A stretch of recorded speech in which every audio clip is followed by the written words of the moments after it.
पुरानी हवेली का रहस्य। शांत पहाड़ियों के बीच बसा था एक छोटा सा गांव, देवलगढ़। गांव के लोग सरल और शांतिप्रिय थे, पर उस गांव में एक जगह थी जिससे सब डरते थे, रायपुर हवेली।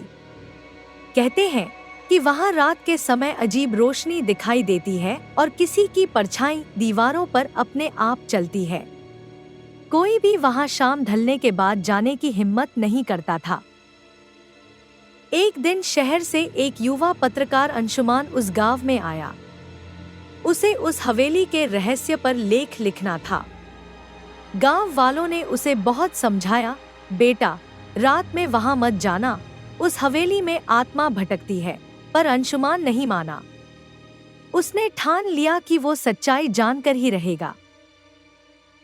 अगली शाम टॉर्च, कैमरा और रिकॉर्डर लेकर वह हवेली की ओर बढ़ा। हवेली पुरानी थी, टूटी दीवारें, झूलते झूमर और सड़ी लकड़ी की गंध से भरी हुई। दरवाजे की चरमराहट से उसका दिल धक धक करने लगा। अंदर घुसते ही ठंडी हवा का झोंका आया, जैसे किसी ने स्वागत किया हो।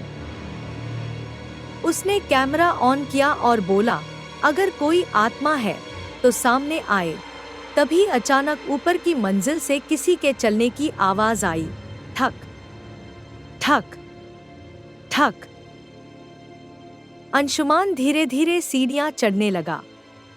ऊपर पहुंचते ही उसने देखा एक पुराना कमरा, दीवारों पर उखड़ी हुई पेंटिंग्स और बीच में एक बड़ा आईना। आईने में उसे अपनी परछाई दिखी, लेकिन तभी उसने देखा उसकी परछाई मुस्कुरा रही थी, जबकि वह खुद नहीं मुस्कुरा रहा था। उसके पैरों तले जमीन खिसक गई। उसने पीछे मुड़कर देखा तो वहां कोई नहीं था, पर आईने में परछाई अब उसकी ओर बढ़ रही थी। अंशुमान घबराकर पीछे हट गया और टॉर्च गिर पड़ी। रोशनी झिलमिलाई और अचानक आईने के पीछे की दीवार थोड़ी खुल गई, जैसे कोई गुप्त दरवाजा हो। वह हिम्मत करके अंदर गया।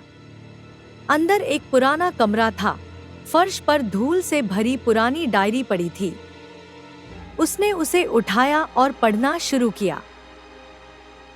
डायरी राय बहादुर विक्रम सिंह की थी, जो हवेली का मालिक था।